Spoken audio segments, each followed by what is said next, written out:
내란 주요 임무 종사, 직권남용 및 위증 혐의로 기소되었습니다. 각 제명별로 공소사실의 요지와 그에 대한 판단을 살펴보도록 하겠습니다. 그리고 참 요 사건 선고에 앞서서 요 사건은 지금 관련 법령에 따라서 기본적으로 저희가 중계를 해서 재판 진행했고요. 요 선고 관련해서는 실시간 중계 신청이 들어와서 그 부분 허가해서 실시간 중계로 진행되고 있는 점 먼저 고지드립니다. 자, 그러면 일단 첫 번째로 내란 중요 임무 종사 혐의에 대해서 보도록 하겠습니다. 이에 대한 공소사실의 요지는 다음과 같습니다. 윤석열, 김용현 등은 비상계엄 선포 후 군과 경찰을 동원하여 우선 국회를 봉쇄하고 장악하여 비상계엄 해제 요구안 의결을 저지하는 등 국회를 무력화시킨 다음 비상입법기구를 창설하고 선관위를 장악한 후 부정선거 및 여론조작 관련 증거 확보를 내세워 법률상 근거 없이 선관위에 전산자료를 영장 없이 압수하고 제1야당인 더불어민주당 당사와 등록된 여론조사기관인 여론조사꽃 사무실 등을 장악하는 한편 포고령에 근거하여 국회의원, 정치인 등 주요 인사와 선관위 관계자들을 영장 없이 체포 구금하고 MBC, JTBC, 한겨레, 경향신문 등 정부의 비판적인 입장을 취하는 언론사에 대한 봉쇄 및 단전 단수 조치를 하려고 계획하였다. 이와 같은 모의에 따라 윤석열, 김용현 등은 2024년 12월 3일 22시경을 기하여 전국에 비상계엄을 선포하기로 하고 사전에 국무총리, 법무부 장관, 행정안전부 장관인 피고인, 통일부 장관, 외교부 장관, 국가정보원장만을 대통령실로 불러 피고인에게 국회, 선관위, 민주당 당사, 언론사 등 주요 기관에 대한 시간별 봉쇄 계획 및 특정 언론사 단전 단수 조치 지시가 담긴 비상계엄 관련 문건을 한덕수와 조태열에게도 각 해당 비상계엄 관련 문건을 각각 건네주는 등으로 비상계엄 선포에 따른 조치 사항을 지시하였다. 이후 윤석열, 김용현은 기획재정부 장관, 농림축산부 장관 등 국무위원을 추가로 소집할 것을 지시하였고 22시 16분경 국무회의 구성원 11명이 모이자 국무위원들에게 미리 준비한 계엄 선포문 사본을 나눠주며 비상계엄을 선포하겠다고 통보한 후 대접견실에서 나와 대국민 담화를 발표하고 비상계엄을 선포하였다. 이후 김용현은 미리 작성하여 가지고 있던 포고령을 계엄 사령관에게 건네주면서 이를 발령하라고 지시하였고 이에 따라 박안수는 23시 23분경 포고령을 발령하였다. 피고인은 비상계엄을 선포한 윤석열은 비상계엄을 선포한 22시 27분경부터 다음날 04시 26분경 비상계엄 해제를 발표할 때까지 군인과 경찰 공무원 등으로 하여금 국회를 봉쇄하고 국회, 선관위의 과천청사, 관악청사, 수원선거위원회, 선거연수원, 민주당 당사, 여론조사 꽃을 장악하며 포고령에 근거하여 국회의원, 정치인 등 주요 인사와 선관위 관계자들을 영장 없이 체포 구금하고 부정선거 및 여론조작 관련 증거 확보를 구실로 내세워 법률상 근거 없이 선관위의 전산자료를 영장 없이 압수하며 군 병력을 국회의사당에 침투시켜 국회의원들의 비상계엄 해제 요구안에 의결을 저지하고 국회를 무력화시켜 헌법기관인 국회 및 선관위의 권능 행사를 불가능하게 하고 정부의 비판적인 입장을 취하는 특정 언론사에 대한 봉쇄 및 단전 단수 조치를 함으로써 헌법 또는 법률이 정한 절차에 의하지 아니하고 언론 출판 자유 등을 침해하려는 국헌문란의 목적으로 국군 방첩 사령부 등 무장 군인 1,600여 명과 경찰관 약 3,790명 등을 동원하여 국회, 선관위, 민주당 당사, 여론조사 꽃 등을 점거, 출입 통제하는 등의 방법으로 강압하여 한 지역에 평원을 해하는 폭동을 일으켰다.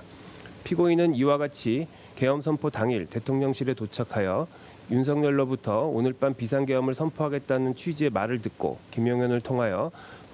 국회, 민주당사 등 주요 기관 봉쇄 계획 및 특정 언론사에 대한 단전 단수 조치 지시 문건을 받아 이에 관한 지시를 받은 후 이를 이행하기로 마음먹고 비상계엄이 선포된 후 국회 주변에 서울 경찰청 소속 기동대가 배치되어 국회를 통제하고 포고령이 공포된 상황에서 23시 34분경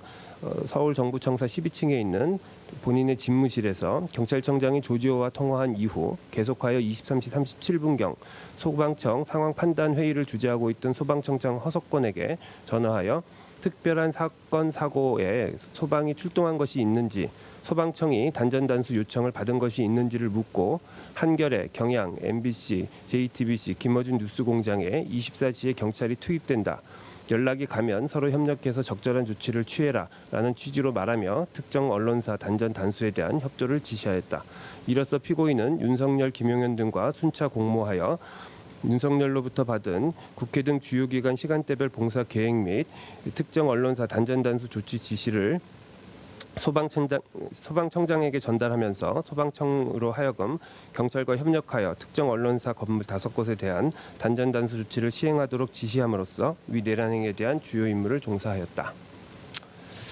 이러한 공소 사실에 대해서 피고인 및 변호인의 주장 중에 공소장 일본주의 위배에 대한 주장을 먼저 살펴보면 피고인 및 변호인은 이 사건 공소장에는 피고인이 관여하지 않은 비상계엄 및 내란 행위에 대한 상세한 기재가 있고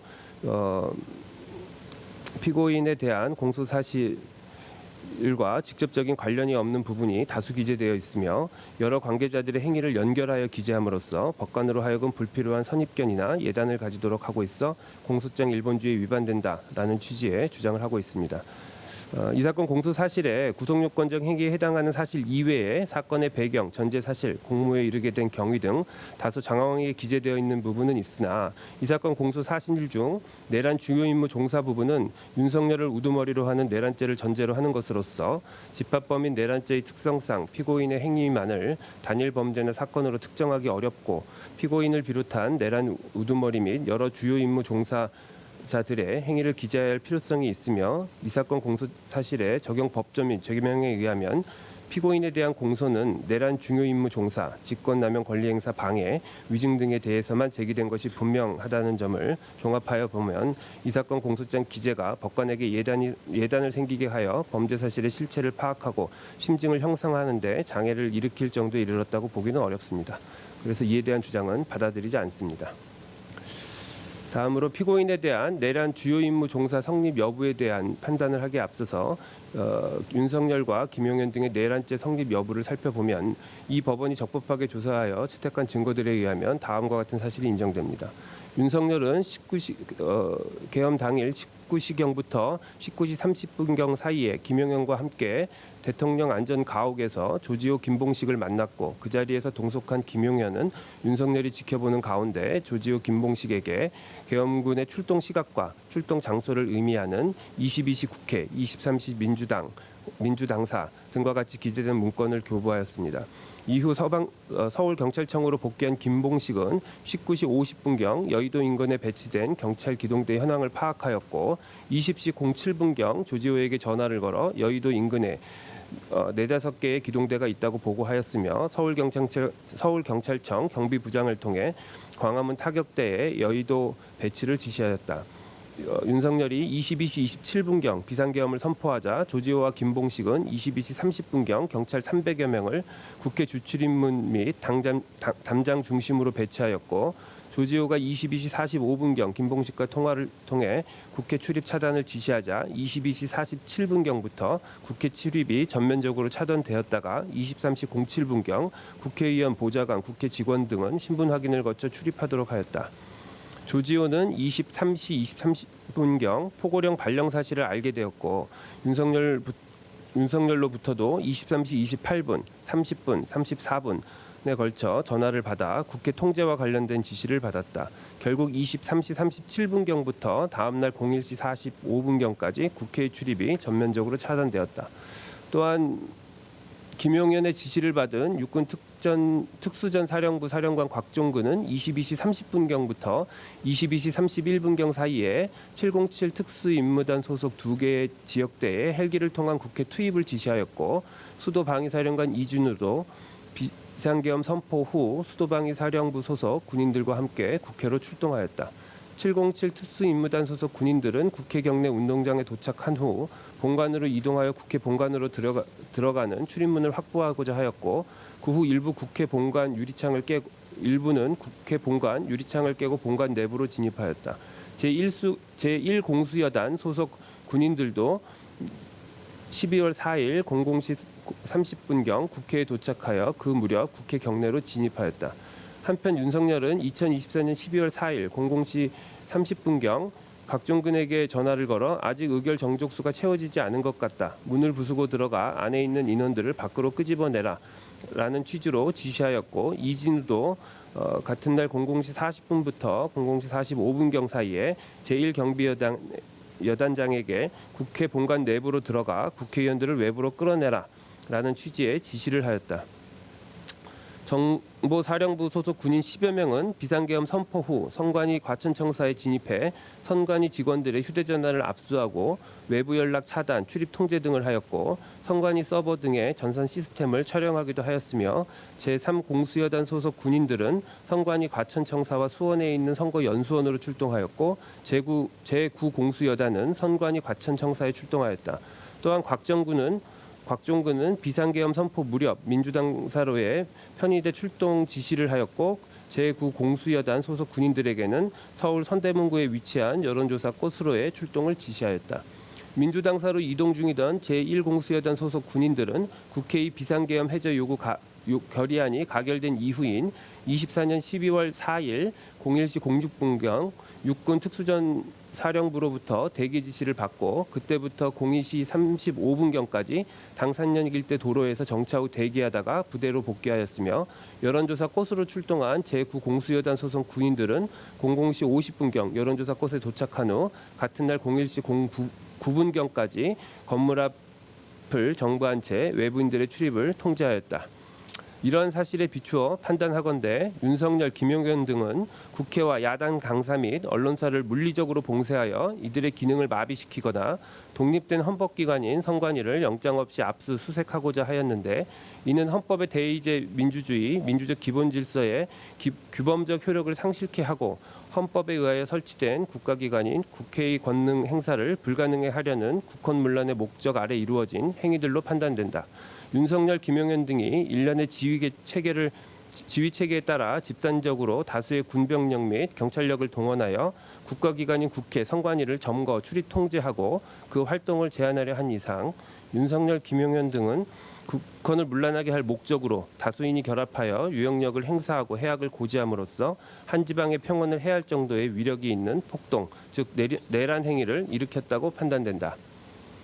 피고인의 내란 중요임무 종사 행위와 관련하여 피고인 주장의 요지는 피고인은 윤석열, 김용현 등과 사전에 내란을 공모한 적이 없고 오히려 계엄 선포에 반대하였으며 당시에는 윤석열이 헌법상 대통령에게 부여된 비상계엄 선포권을 헌법과 법률에 위반하여 행사하고 있는지 여부에 대한 판단을 내리기 어려운 상황이었고 허석권과 통화할 당시에는 포고령이 내려진 사실 및 국회 봉쇄 사실을 제대로 알지 못하여 국헌문란의 목적이나 폭동에 대한 인식이나 고의가 전혀 없었으며 윤석열이나 김용현으로부터 특정 언론사 봉쇄 및 단전단수 조치에 관한 지시를 받거나 이에 따라 소방청장에게 특정 언론사 단전 단수에 대한 협조 지시 내지 내란의 중요 임무에 해당하는 지시를 내린 바가 전혀 없으며 실제 계엄 선포 당일 특정 언론사에 대한 봉쇄가 이루어진 사실도 전혀 없으므로 피고인이 내란의 중요 임무를 분담하거나 이에 해당하는 행위를 하였다고 볼 수 없다는 것입니다. 우선 피고인이 계엄 선포 당일 행적을 살펴보면 다음과 같습니다. 피고인은 계엄 선포 당일 오전 개최된 국무회의에 참석 후 자신의 집무실에서 김용현과 따로 5분에서 10분가량 이야기를 나누고 오후에는 울산 문수야구장에서 국민통합 김장 행사에 참석하였고 이어 중앙지방정책협의회에 참석하였다가 17시경 회의 도중 나와 KTX를 타고 상경하였다. 피고인은 상경 도중 김용현과 비화폰으로 통화하고 서울역에 도착한 이후에는 바로 대통령실이 있는 용산으로 이동하였다. 피고인이 도착했을 당시 집무실에는 윤석열, 김용현 그리고 먼저 도착한 박성재가 있었고 피고인 도착 이후 한덕수, 김영호, 조태열, 조태용이 순차로 집무실로 들어왔다. 21시 09분경 조태열, 김영호, 박성재, 조태영, 한덕수가 대통령 집무실에서 나와 대접견실로 이동하였는데 당시 한덕수, 조태열, 조태용은 각각 손에 A4 크기의 문건을 들고 나왔고 피고인 박성재, 김영호는 손에 문건을 들고 있지 않았다. 피고인은 21시 48분경 상의 왼쪽 안주머니에서 A4 크기의 문건을 꺼내어 펼쳐보았고 21시 51분경 다시 문건을 꺼내어 잠시 확인 후 다시 상의 왼쪽 안주머니에 넣었다. 피고인은 21시 56분경에도 위 문건을 꺼내어 펼쳐보았다. 그 무렵 조태열은 대접견실에서 김용현에게 그럼 군대가 이미 다 대기하고 있는 겁니까? 라는 취지로 물었고 김용현은 그렇다라고 답하였다. 그 자리에는 피고인을 비롯한 한덕수, 박성재, 조태영 등이 동석하고 있었다. 윤석열은 22시 14분경 연결 출입문을 통해 집무실에서 대접견실로 나와 자리에 앉았고 비상계엄 선포의 필요성, 정당성에 대해 일방적으로 말하기 시작하였다. 그리고 오영주가 22시 16분경 도착하여 국무회의 구성원 총 11명이 모이게 되자 김용현은 복사한 비상계엄 선포문을 참가자들에게 나누어 주었다. 윤석열은 22시 18분경 대접견실 자리에서 일어나 김용현과 함께 나갔고 이후 대국민 담화를 발표하며 22시 27분경 비상계엄을 선포하였다. 비상계엄 선포 후 윤석열은 23시 31분경 대접견실로 돌아와 자리에 앉았고 22시 32분경 최상목에게 조속히 예비비를 확보하여 보고할 것, 국회 관련 각종 자금을 완전 차단할 것, 국가 비상 입법기구 관련 예산을 편성할 것이라는 취지가 기재된 문건을 교부하였다. 피고인과 한덕수 이외의 나머지 사람들은 22시 42분경 대접견실을 퇴장하기 시작하였고 피고인과 한덕수만이 22시 54분경부터 약 11분간 대접견실에 남아 있었다. 그 시간 동안 피고인은 자신의 상의 왼쪽 주머니에 소지한 문건들을 꺼내어 일부를 한덕수에게 건네주거나 손으로 짚어가며 한덕수와 대화를 나누었고 대화가 끝나자 피고인과 한덕수는 23시 05분경 각자 문건을 챙긴 후 대접견실에서 퇴장하였다. 대통령실에서 나온 피고인은 정부 종합청사로 돌아와 23시 34분경 본인의 집무실에서 조지호에게 전화를 걸었고 조지호와 통화가 종료된 직후인 23시 37분경 허석권에게 전화를 걸어 통화하였다. 이후 피고인은 2024년 12월 4일 자정부터 00시 30분경까지 정부 서울청사에서 행정안전부 실장급 긴급 간부회의를 주재하였고 01시경 정부 청사에서 자택으로 귀가하였다가 다시 03시 11분경 비상계엄 해제를 위한 국무회의에 참석하기 위해 대통령실 대접견실에 도착하였다. 이런 사실관계를 바탕으로 먼저 주요 기관 봉쇄 계획 및 단전단수 조치 문건의 존재 여부와 그 구체적인 내용에 대해서 살펴보면 다음에서 살피는 각 사실들을 종합하여 볼 때 주요 기관 봉쇄 및 단전단수 조치 문건은 존재하고 위 문건에는 군, 경찰이 투입되어 봉쇄할 기관과 투입 시간대가 기재되어 있었으며 소방청은 특정 언론사 단전단수를 이행한다는 취지의 내용도 포함되어 있었던 것으로 판단됩니다.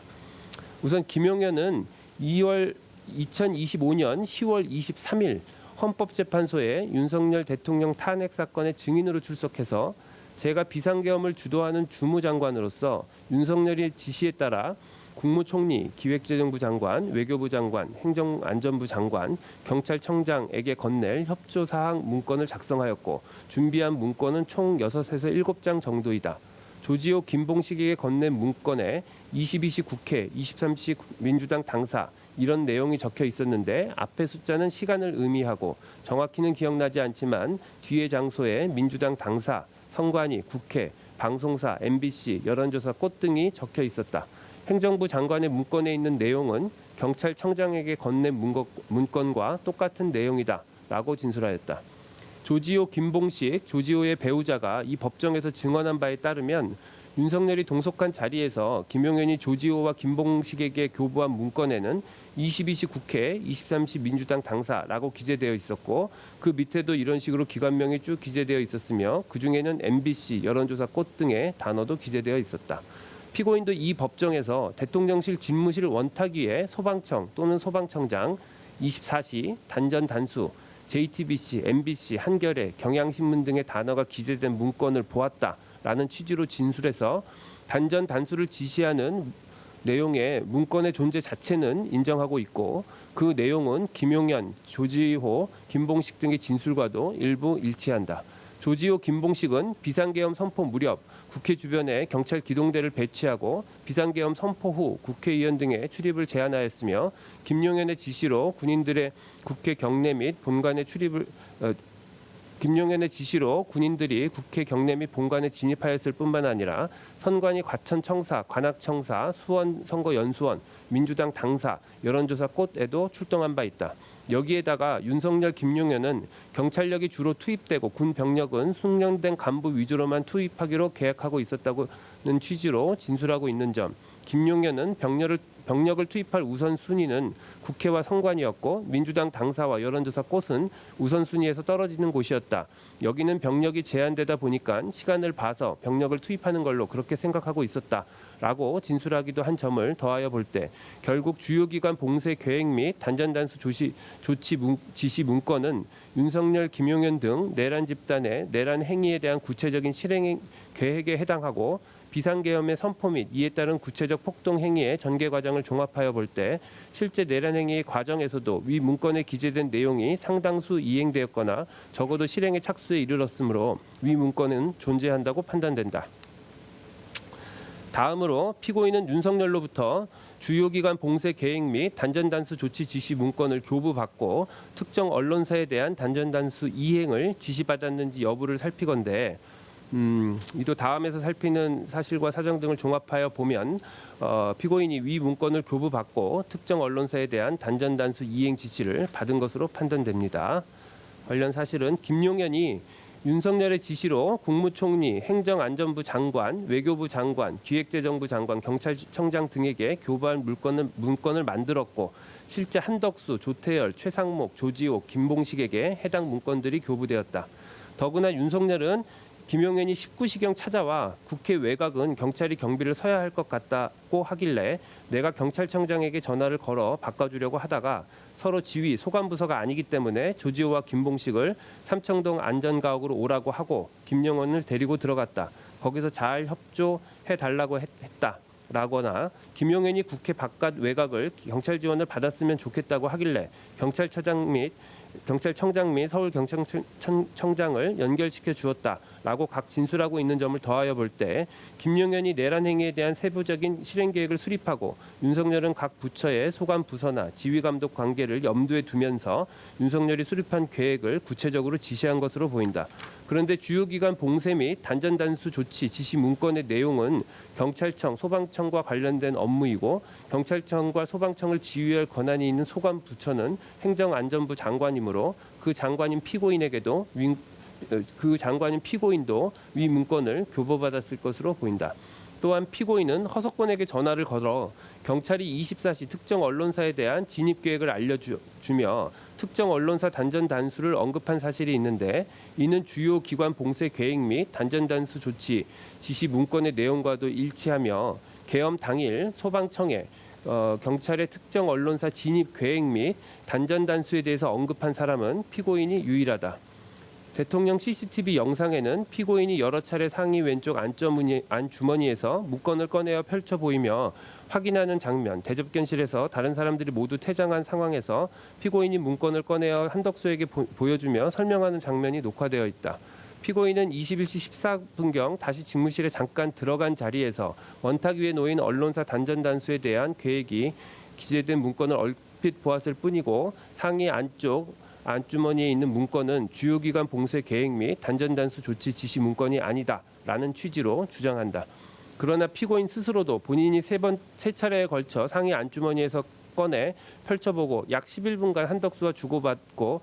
손으로 짚어가며 대화를 나눈 문건이 무엇인지 특정조차 하지 못하고 단지 해당 문건이 당일 울산 국민통합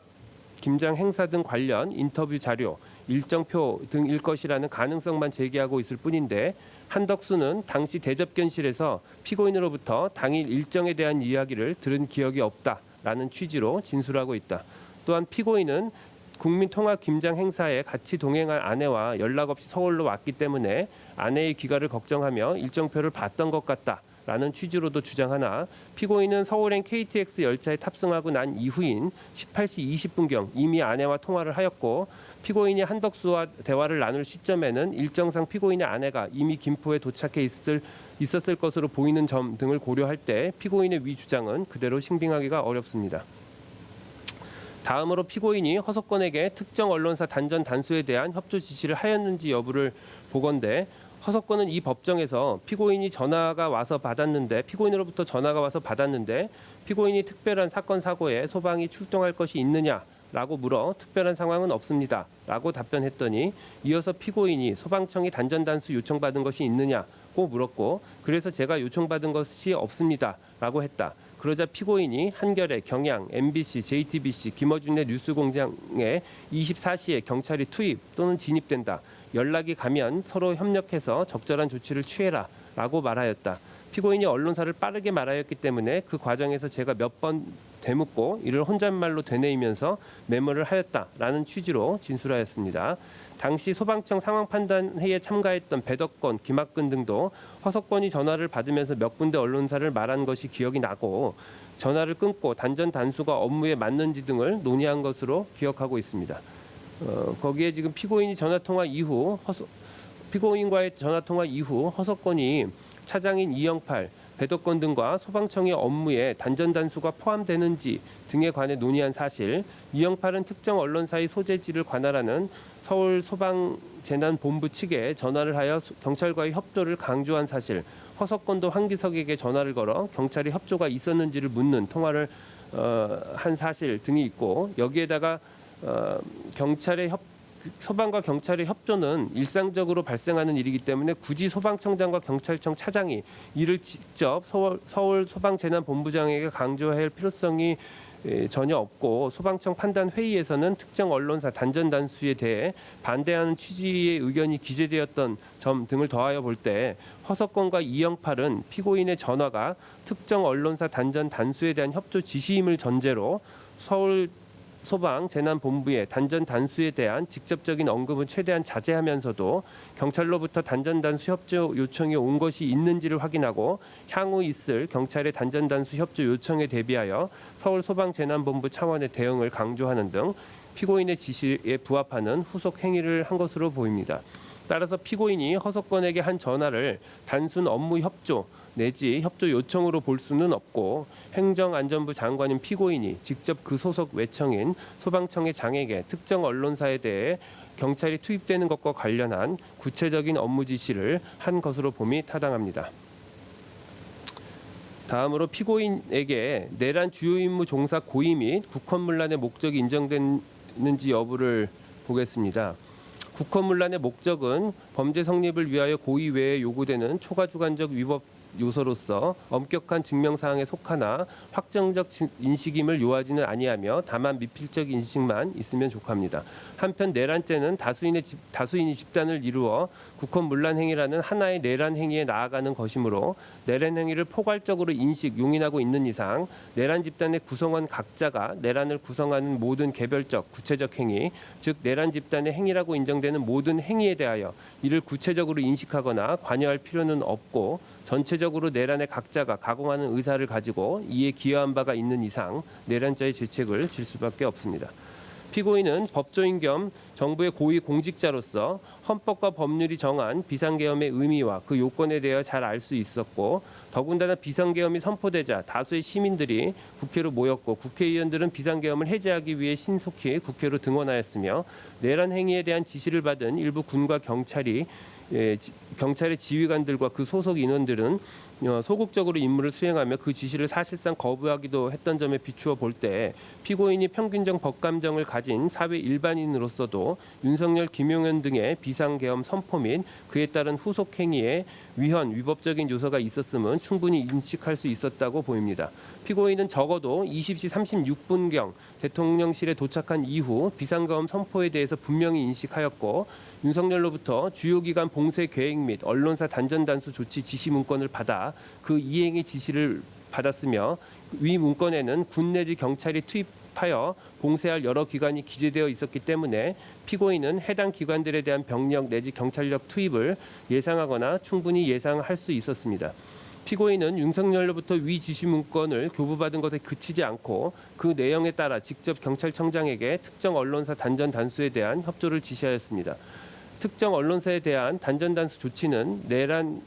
행위의 국헌문란의 목적 달성을 위한 직접적인 계획과 그 수단의 일부로서 내란죄의 중요 임무에 해당하고 정권의 비판적인 언론사들의 물리적 강제력을 행사하는 것은 내란 행위에 대한 비판 여론의 결집을 저해하고 전체 내란 행위를 용이하게 하여 내란 행위에 의해 달성한 상태를 공고히 하기 위한 것이었습니다. 더구나 피고인은 허석권과의 통화 직전 조지호와의 통화를 통해 국회 상황을 알 수 있었을 것으로 보이는데, 이에 대하여 피고인은 당시 조지호가 대통령과 통화를 하고 이어서 그 지시사항을 하달하느라 피고인과는 제대로 통화하지 못하였다고 주장하나, 조지호의 이 법정 및 대통령 탄핵 사건에서 증언한 내용, 통화 시간 등이 비추어 볼 때 피고인은 조지호와 실질적인 통화를 했던 것으로 보입니다. 또한 당시 비상계엄 선포 및 포고령 발령, 경찰의 국회 출입 통제 등은 여러 언론에서 톡보로 보도되고 있었던 점, 피고인은 조지호, 허석권과 통화를 하기 전까지 강원도지사, 서울시장 등 다수의 사람들과 여러 차례 통화를 하기도 한 점, 피고인은 정부 종합청사에 도착하여 비상계엄이 선포된 상황에 대응하기 위해 긴급 간부회의 주제를 준비하였는데, 이를 위해서는 계엄 선포 이후 국회 등의 상황을 파악하는 것이 필요했을 것으로 보이고, 실제 간부회의에서도 국회 상황 보고가 있었던 것으로 보이는 점 등을 종합하여 볼 때 허석권과 통화할 당시에는 국회 상황에 대해 전혀 인식하지 못했다는 피고인 및 변호의 주장은 받아들이기 어렵습니다. 단전단수 결과가 발생하지 않았음에도 피고인이 내란죄의 죄책을 지는지 여부를 살피건대, 앞서 살펴본 바와 같이 내란 집단이 경찰력을 동원해 국회에 대한 출입을 전면적으로 제한하고 국회 병력을 국회 및 본회의장에 위치한 국회 본관에 투입하여 한 지방에 평원을 해야 할 정도의 폭행 협박을 행사한 이상 전체 내란 행위의 구성 요건은 완전히 충족되었다고 보아야 합니다. 결국 피고인이 윤석열, 김용현 등의 내란 집단이 구체적으로 계획한 개별적인 폭동행위 전부에 대하여 사전에 모의하거나 여기에 관여한 바가 없다 하더라도 내란 행위의 실행 착수 직전에 내란 집단으로부터 위 중요 임무 중 하나인 언론사 단전단수 관련 지시를 받고, 그에 따라 내란이 개시된 이후 허석권에게 전화하여 특정 언론사 단전단수를 지시함으로써 내란 집단의 구성원으로서 전체 구성 내란 행위에 포함되는 개개의 행위에 부분적으로 참여하여 내란 행위에 가담함이 인정되는 이상 일련의 폭동행위로 인하여 기수에 이른 내란죄의 죄책을 면할 수 없고, 이는 피고인이 관여한 개개의 행위, 즉 특정 언론사에 대한 단전단수 결과가 발생하지 않은 경우에도 마찬가지라고 보아야 합니다. 따라서 다른 전제에서 선 피고인 및 변호인의 주장은 받아들이지 않습니다. 그렇다면 피고인은 윤석열로부터 주요기관 봉쇄 계획 및 단전단수 조치 지시 문건을 교부받아 그 이행의 지시를 받고 허석권에게 특정 언론사 단전 단수에 대한 협조 지시를 함으로써 윤석열, 김용현 등의 내란 집단의 내란 행위에 있어 그 중요한 임무에 종사하였다고 판단됩니다. 다음으로 직권남용 권리행사 방해의 점을 살펴보겠습니다. 이에 대한 공소사실의 요지는 피고인이 23시 37분경 허석권에게 전화하여 특정 언론사에 대한 단전단수 관련 협조를 지시하였고, 피고인으로부터 위와 같은 지시를 받은 허석권은 당시 상황판단회의에 참석 중이던 차장 이영팔과 소방청이 취하여야 할 조치에 관하여 논의한 후 이영팔로 하여금 피고인의 지시사항을 일선에 하달하게 하고, 그에 따라 이영팔이 서울소방재난본부장 황기석에게 전화하여 포고령과 관련하여 경찰에서 협조 요청이 오면 잘 협력해달라 라고 지시하였으며, 이와 같은 지시를 받은 황기석이 곧바로 서울소방재난본부 당직관에게 전화하여 전달받은 지시사항을 전달하고 관할 소방서에 긴급 비상계엄 선포에 따른 출동 대비태세 철저 알림이라는 제목의 공문을 발송하는 등 일선 소방서에 단전단수 관련 경찰의 요청에 즉각 응할 수 있도록 함으로써 피고인은 행정안전부 장관으로서의 권한을 남용하여 소방청장으로 하여금 소방청 차장을 통해 서울소방재난본부장 황기석에게 특정 언론사에 대한 단전 단수 관련 경찰의 협조 요청 시 조치를 취할 것을 지시하게 함으로써 일선 소방서의 특정 언론사에 대한 단전 단수 관련 경찰의 요청에 즉각 대응할 수 있는 준비태세를 갖추게 하는 등 의무 없는 일을 하였다는 것입니다. 이에 대해 피고인과 변호인은 행정안전부 장관인 피고인에게는 소방청 또는 소방청장의 지휘 감독할 일반적인 직무 권한이 존재하지 않고 소방청에서 의무 없는 일을 한 사실도 없다라고 주장하고 있습니다. 살피건대 직권남용 권리행사 방해는 단순히 공무원이 직권을 남용하는 행위를 하였다는 것만으로 곧바로 성립하는 것이 아니라 직권을 남용하여 현실적으로 다른 사람이 법령상 의무 없는 일을 하게 하였거나 다른 사람이 구체적인 권리 행사를 방해하는 결과가 발생하여야 하고 그 결과의 발생은 직권남용 행위로 인한 것이어야 합니다. 구정부조직법 행정안전부 장관의 소속청장 지휘에 관한 규칙, 재난 및 안전관리 기본법 등 관련 규정에 의하면 피고인은 행정안전부 장관으로서 법령에 규정된 권한 행사, 재난관리 등을 위해 그 소속청인 소방청을 지휘할 수 있고 소방청장을 상대로 이에 필요한 업무 지시, 협조 요청 등을 하고 승인 및 보고를 요구할 일반적 직무 권한을 가지고 있다고 판단되고 피고인이 허석권에게 한 언론사 단전단수 협조 지시는 형식적 외형적으로 직무 집행으로 보이는 외관을 갖추었으며 피고인이 허석권에 대한 특정 언론사 단전 단수에 대한 협조 지시는 직권 행사에 가탁하여 실질적 구체적으로 위법 부당한 행위를 한 경우에도 해당됩니다. 다만 당시 다른 사람이 법령상 의무 없는 일을 하였는지와 관련하여 공소 사실에 의하면 피고인이 허석권으로 하여금 하게 한 의무 없는 일이란 서울 소방재난본부 관할 일선 소방서에 언론사 단전 단수와 관련한 소방청의 요청에 즉각 대응할 수 있는 준비 태세를 갖추게 한 것과 황기석에게 언론사 단전 단수에 대한 협조를 지시한 것인데 황기석은 이영팔 또는 허석권과의 통화 이후에도 서울 소방재난본부 차원의 특별한 조치를 취한 사실은 없다라고 진술하였고 서울 소방재난본부 차원에서 일선 소방서에 시달한 지시는 위 출동 대비 태세 철저 알림 공문이 유일한데 황기석은 이영팔 허석권으로부터 전화를 받기 전인 22시 50분경부터 비상계엄에 대한 서울 소방재난본부 차원의 대응을 준비하였고 그 일환으로 경찰 등 유관기관 공조 체계로 현장 활동 공동 대응의 내용이 포함된 공문도 통상적인 선례에 따라 이미 작성하고 있었으며 이영팔 또는 허석권과의 전화 통화와 위 공문 작성은 아무런 관련성이 있다고 보기 어렵습니다.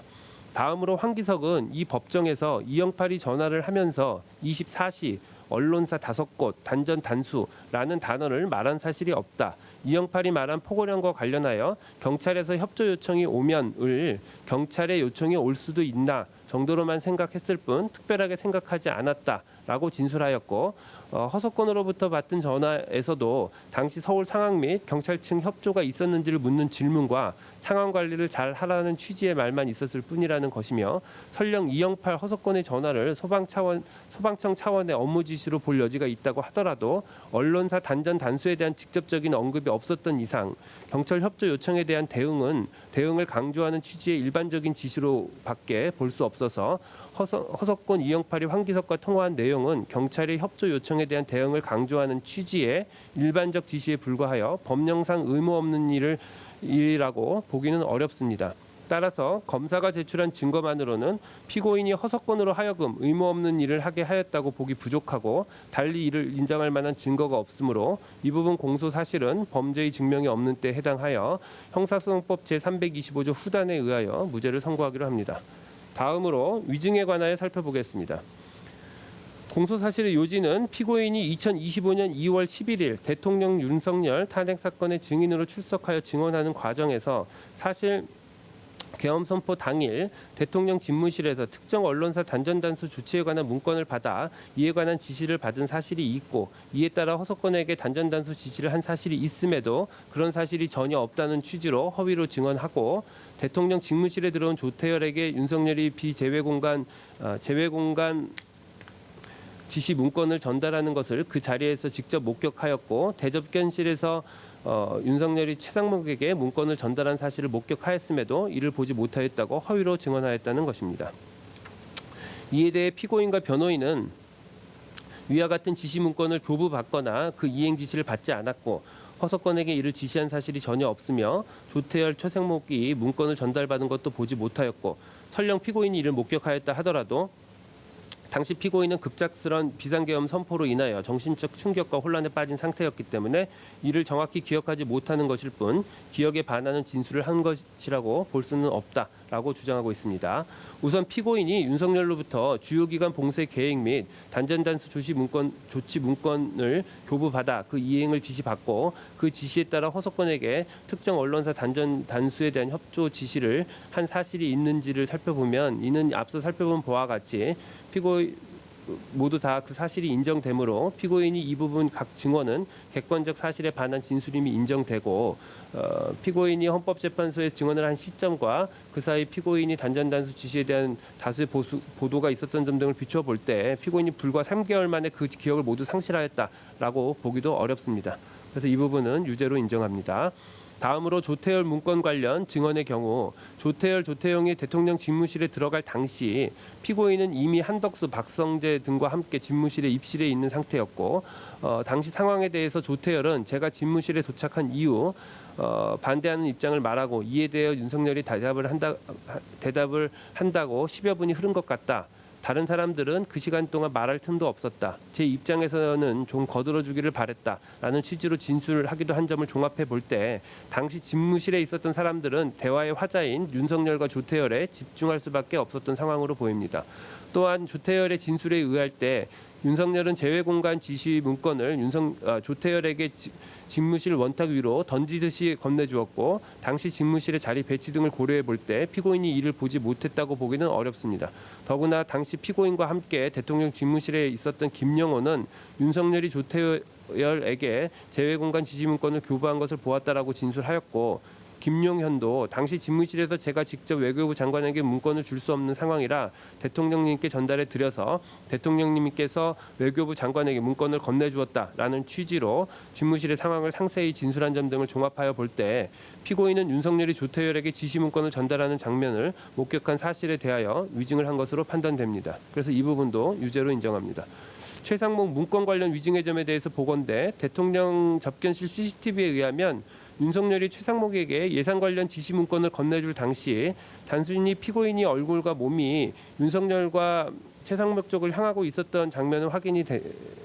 되지만 피고인이 이를 주시하고 있었는지는 정확히 확인되지 않습니다. 거기다가 피고인이 최상목에게 예산 관련 지시 문건을 건네줄 당시에 윤석열을 기준으로 왼쪽에는 박성재, 송미령 피고인 순으로 착석해 있었고 오른쪽에는 정진석이 착석해 있었으며 테이블 끝에는 신원식이 착성돼 있었는데 송미령, 정진석, 신원식도 윤석열이 최상목에게 A4 용지 한 장을 건네는 것을 본 적이 없다거나 기억이 나지 않는다는 취지로 진술하고 있고 한편 당시 대접견실에 있던 상당수 국무위원들은 윤석열로부터 급작스럽게 비상계엄 선포 계획에 대해 들었고 실제로 그 계획에 따라 비상계엄이 선포되자 상당히 당황스러웠을 것으로 보이고 당시 상황 또한 매우 어수선했던 것으로 보이며 이로 인해 국무위원들은 대접견실에서의 상황에 대해서 다소 실제와 다르게 진술하거나 제대로 기억하지 못하고 있기도 했던 점 등을 종합해 볼 때 피고인이 해당 장면을 목격하였다고 하더라도 증언 과정에서 이를 단순히 기억하지 못하였을 가능성도 배제하기는 어렵습니다. 그렇다면 이 부분 공소 사실은 범죄의 증명이 없는 때에 해당하므로 형사소송법 제325조 후단에 의해 무죄를 선고하여야 하나 이와 포괄적 관계에 있는 다른 위증죄를 유죄로 인정하는 이상 주문에서 따로 무죄를 선고하지는 않습니다. 마지막으로 피고인의 내란 주요 임무 종사와 유죄에 관한 위증죄에 관한 양형의 이유를 살펴보겠습니다.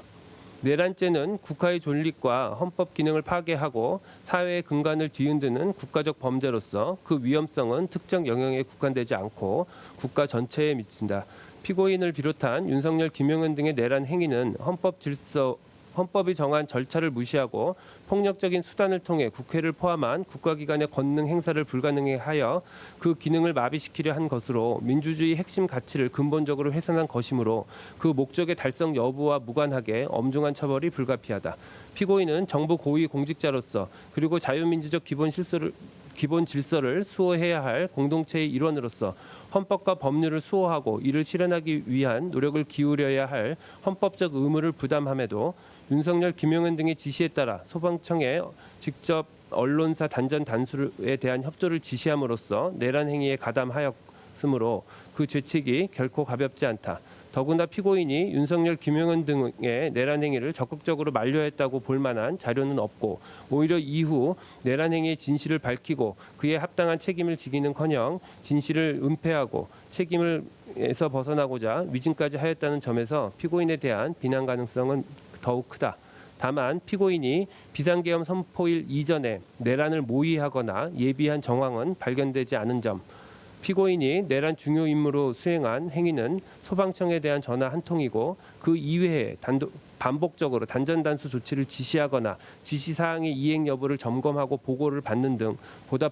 적극적으로 내란의 중요한 임무를 수행하였다고 볼 만한 자료가 없는 점, 피고인이 단전단수 조치 실행을 주도적으로 계획하거나 이를 지휘한 것으로 보이지도 않는 점, 결과적으로 특정 언론사에 대한 단전단수 조치가 실제로 이루어지지 않은 점 등을 고려하고 그 밖에 이 사건 변론에 나타난 모든 양형 요소를 종합적으로 참작하여 주문과 같이 형을 정하도록 하겠습니다. 네, 피고인 잠시 일어서시죠. 주문. 피고인을 징역 7년에 처한다. 이 사건 공소 사실 중 직권남용, 권리행사 방해의 점은 무죄. 피고인은 이 판결에 불복이 있으면 7일 이내에 이 법원에 항소장을 제출해서 서울고등법원에서 항소심 재판을 받을 수 있습니다. 지금 피고인에 대해서 일부 무죄 판결이 선고된 결과 그 부분은 공시될 수 있는데 이 부분 공시 혹시 희망하시나요?